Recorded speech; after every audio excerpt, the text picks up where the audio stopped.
स्तुती उदारा सोपान देवा मुक्ताबाई नमो त्रिभुवन पावने आदत्रे जननी देवांचिया। प्रस्तुत सेवेकरता निवडलेला अभंग संत शिरोमणी नामदेव महाराज यांचा हा 4 चरणाचा अभंग आहे। संत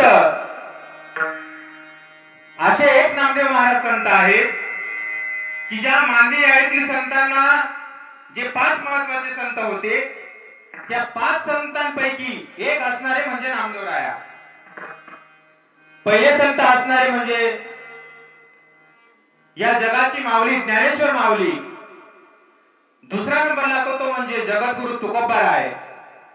तिसरे असणारे संत म्हणजे निळोबाराय आणि चौथे असणारे संत म्हणजे नाथबाबा एकनाथ महाराज आणि 5वे असणारे संत म्हणजे संत शिरोमणी नामदेव महाराज। नामदेव महाराज ज्यांच्या भक्तीमध्ये इतकी मोठी ताकद होती, फिरविले देऊळ जगा माझी ख्याती नामदेवा हाती दूध प्याला।